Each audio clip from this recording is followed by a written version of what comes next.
Scotland, by Jules Verne. Part 1, Chapter 9. In a few words, Gideon Spilett, Herbert, and Neb were made acquainted with what had happened. This accident, which appeared so very serious to Pencroft, produced different effects on the companions of the honest sailor. Neb, in his delight at having found his master, did not listen, or rather did not care to trouble himself with what Pencroft was saying. Herbert shared in some degree the sailor's feelings.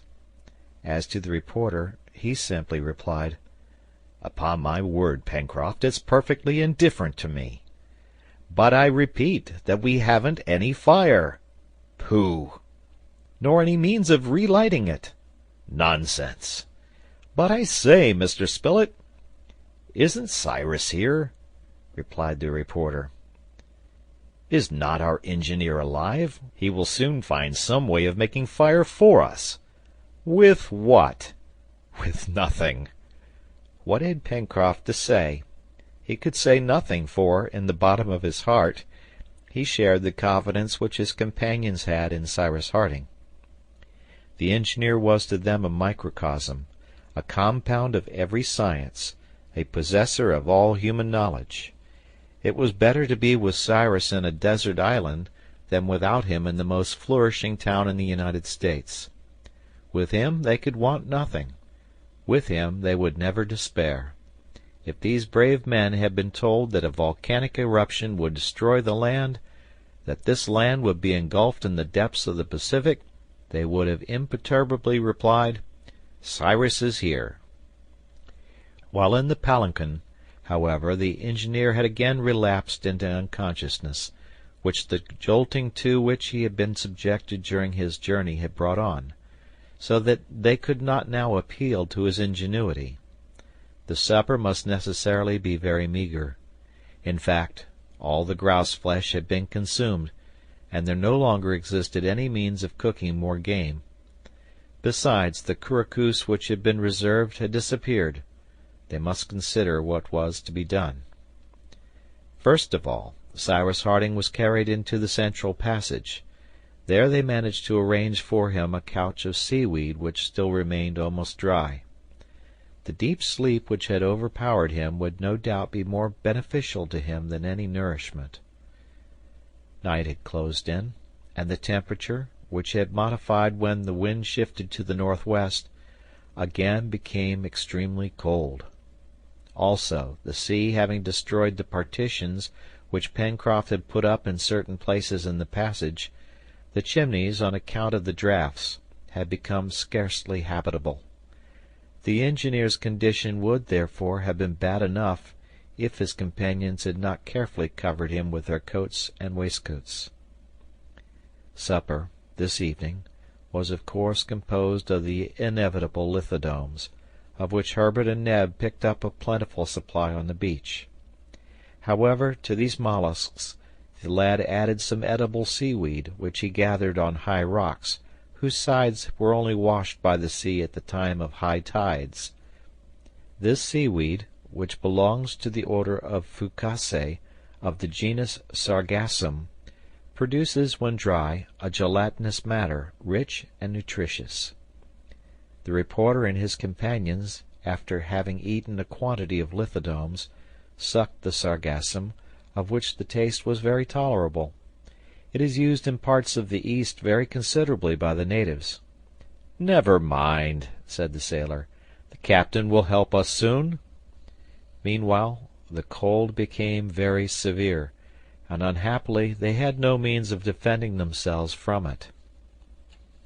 The sailor, extremely vexed, tried in all sorts of ways to procure fire. Neb helped him in this work. He found some dry moss, and by striking together 2 pebbles he obtained some sparks, but the moss, not being inflammable enough, did not take fire, for the sparks were really only incandescent and not at all of the same consistency as those which are emitted from flint when struck in the same manner. The experiment, therefore, did not succeed. Pencroft, although he had no confidence in the proceeding, then tried rubbing 2 pieces of dry wood together, as savages do. Certainly the movement which he and Neb exhibited If it had been transformed into heat, according to the new theory, would have been enough to heat the boiler of a steamer. It came to nothing. The bits of wood became hot, to be sure, but much less so than the operators themselves. After working an hour, Pencroft, who was in a complete state of perspiration, threw down the pieces of wood in disgust. "I can never be made to believe that savages light their fires in this way, let them say what they will," he exclaimed. "I could sooner light my arms by rubbing them against each other." The sailor was wrong to despise the proceeding. Savages often kindle wood by means of rapid rubbing. But every sort of wood does not answer for the purpose, and besides there is the knack, following the usual expression, and it is probable that Pencroft had not the knack. Pencroft's ill humour did not last long. Herbert had taken the bits of wood which he had thrown down, and was exerting himself to rub them. The hardy sailor could not restrain a burst of laughter on seeing the efforts of the lad to succeed where he had failed. "Rub, my boy, rub," said he. "I am rubbing," replied Herbert, laughing, "but I don't pretend to do anything else but warm myself instead of shivering, and soon I shall be as hot as you are, my good Pencroft." This soon happened. However, they were obliged to give up, for this night at least, the attempt to procure fire. Gideon Spilett repeated, for the 20th time, that Cyrus Harding would not have been troubled for so small a difficulty, and in the meantime he stretched himself in one of the passages on his bed of sand. Herbert, Neb, and Pencroft did the same, while Top slept at his master's feet. Next day, the 28th of March, when the engineer awoke, about 8 in the morning, he saw his companions around him watching his sleep, and as on the day before, his first words were, "Island or continent?" This was his uppermost thought. "Well," replied Pencroft, "we don't know anything about it, captain." "You don't know yet?" "But we shall know," rejoined Pencroft, "when you have guided us into the country." "I think I am able to try it," replied the engineer, who without much effort rose and stood upright. "That's capital!" cried the sailor. "I feel dreadfully weak," replied Harding. "Give me something to eat, my friends, and it will soon go off. You have fire, haven't you?"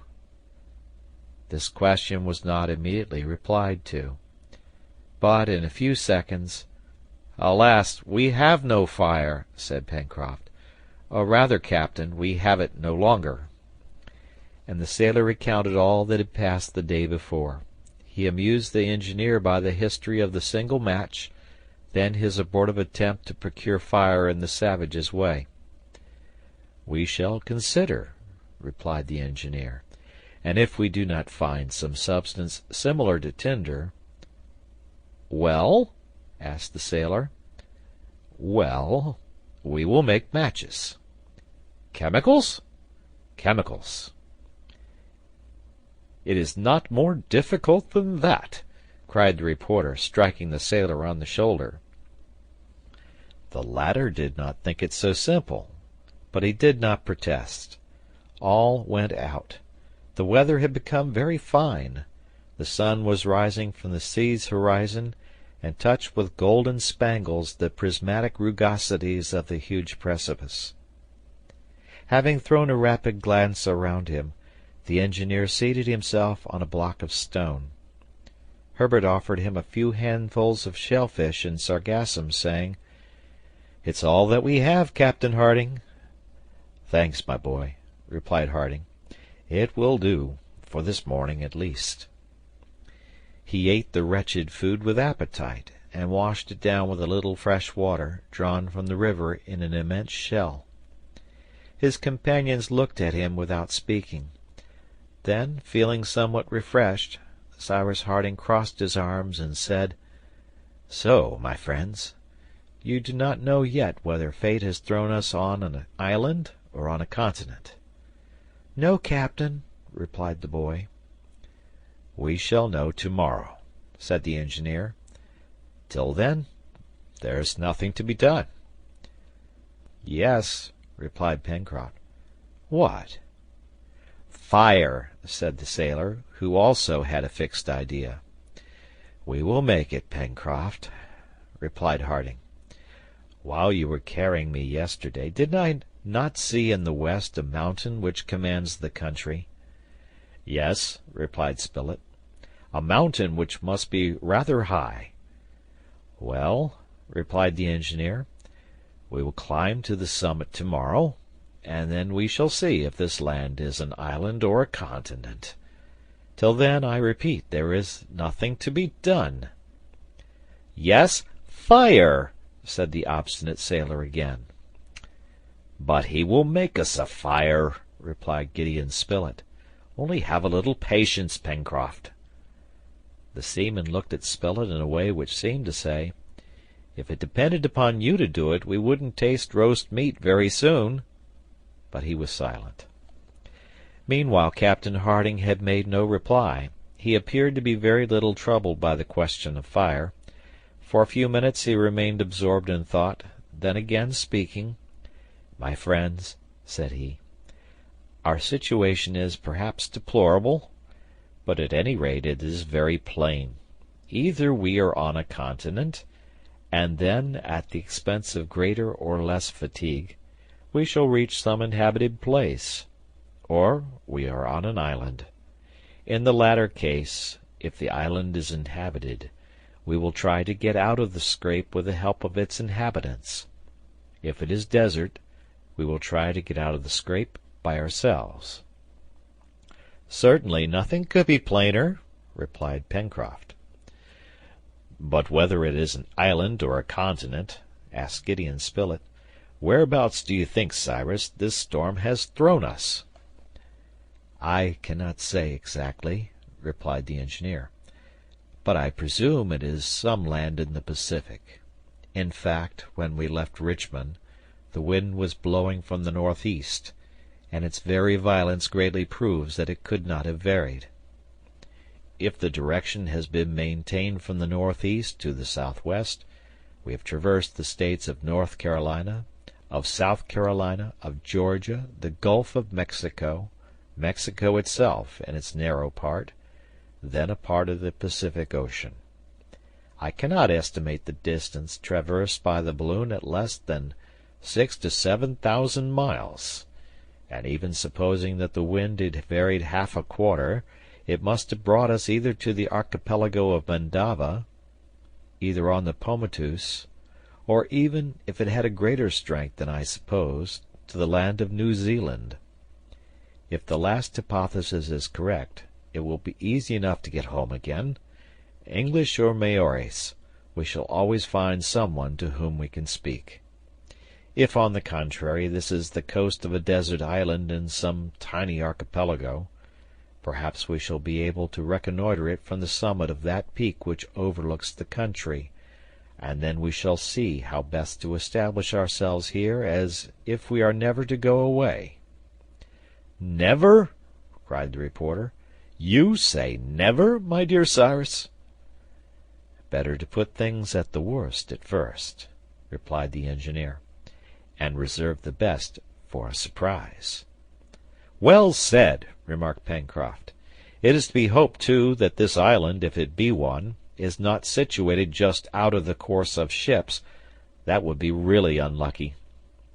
"We shall not know what we have to rely on till we have first made the ascent of the mountain," replied the engineer. "But tomorrow, captain," asked Herbert, "shall you be in a state to bear the fatigue of the ascent?" "I hope so," replied the engineer, "provided you and Pencroft, my boy, show yourselves quick and clever hunters." "Captain," said the sailor, "since you are speaking of game, if on my return I was as certain of roasting it as I am of bringing it back—" "Bring it back all the same, Pencroft," replied Harding.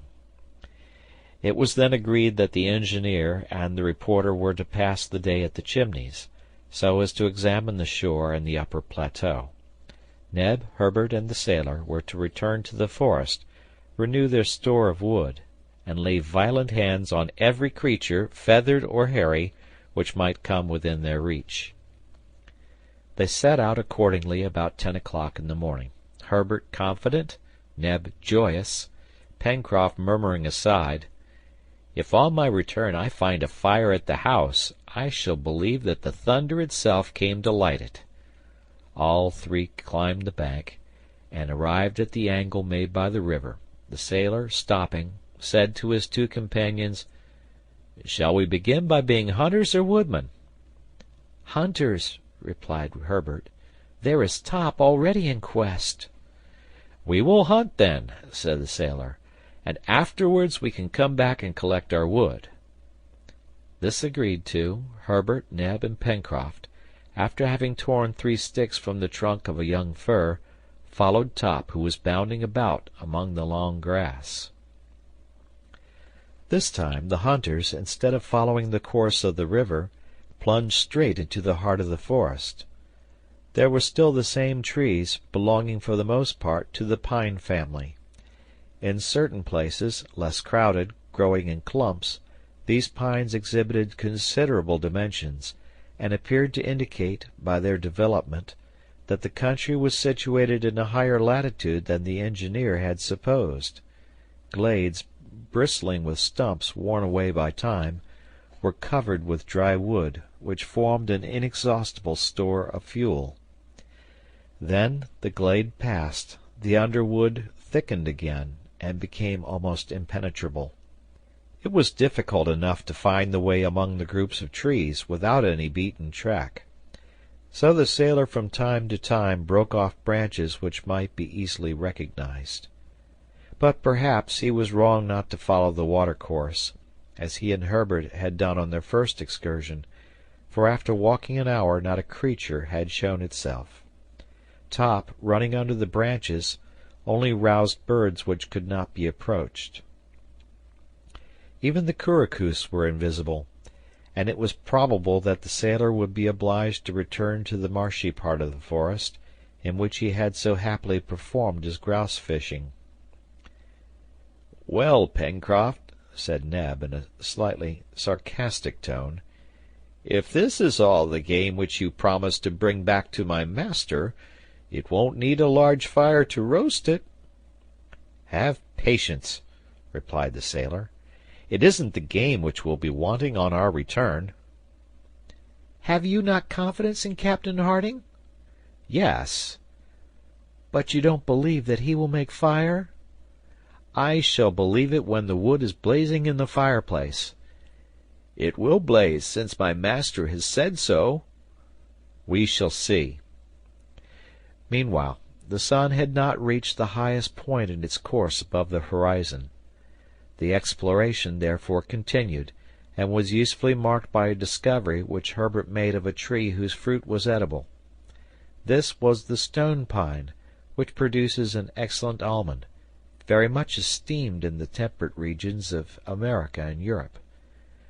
These almonds were in a perfect state of maturity, and Herbert described them to his companions, who feasted on them. "Come," said Pencroft, "seaweed by way of bread, raw mussels for meat, and almonds for dessert. That's certainly a good dinner for those who have not a single match in their pocket." "We mustn't complain," said Herbert. "I'm not complaining, my boy," replied Pencroft. "Only I repeat that meat is a little too much economized in this sort of meal." "Top has found something," cried Neb, who ran towards the thicket, in the midst of which the dog had disappeared, barking. With Top's barking were mingled curious gruntings. The sailor and Herbert had followed Neb. If there was game there, this was not the time to discuss how it was to be cooked, but rather how they were to get hold of it. The hunters had scarcely entered the bushes when they saw Top engaged in a struggle with an animal which he was holding by the ear. This quadruped was a sort of pig, nearly 2 feet and a half long, of a blackish-brown color, lighter below, having hard, scanty hair. Its toes, then strongly fixed in the ground, seemed to be united by a membrane. Herbert recognized in this animal the capybara, that is to say, one of the largest members of the rodent order. Meanwhile the capybara did not struggle against the dog. It stupidly rolled its eyes, deeply buried in a thick bed of fat. Perhaps it saw men for the first time. However, Neb, having tightened his grasp on his stick, was just going to fell the pig, when the latter, tearing itself from Top's teeth, by which it was only held by the tip of its ear, uttered a vigorous grunt, rushed upon Herbert, almost overthrew him, and disappeared in the wood. "The rascal!" cried Pencroft. All three directly darted after Top, but at the moment when they joined him the animal had disappeared under the waters of a large pond shaded by venerable pines. Neb, Herbert, and Pencroft stopped, motionless. Top plunged into the water, but the capybara, hidden at the bottom of the pond, did not appear. "Let us wait," said the boy, "for he will soon come to the surface to breathe." "Won't he drown?" asked Neb. "No," replied Herbert, "since he has webbed feet and is almost an amphibious animal. But watch him." Top remained in the water. Pencroft and his two companions went to different parts of the bank, so as to cut off the retreat of the capybara, which the dog was looking for beneath the water. Herbert was not mistaken. In a few minutes the animal appeared on the surface of the water. Top was upon it in a bound, and kept it from plunging again. An instant later the capybara, dragged to the bank, was killed by a blow from Neb's stick. "Hurrah!" cried Pencroft, who was always ready with this cry of triumph. "Give me but a good fire, and this pig shall be gnawed to the bones." Pencroft hoisted the capybara on his shoulders, and judging by the height of the sun that it was about 2 o'clock, he gave the signal to return. Top's instinct was useful to the hunters, who, thanks to the intelligent animal, were enabled to discover the road by which they had come. Half an hour later they arrived at the river. Pencroft soon made a raft of wood, as he had done before, though if there was no fire it would be a useless task, and the raft following the current, they returned towards the chimneys. But the sailor had not gone 50 paces when he stopped, and again uttering a tremendous hurrah, pointed towards the angle of the cliff. "Herbert! Neb! Look!" he shouted. Smoke was escaping and curling up among the rocks. End of chapter.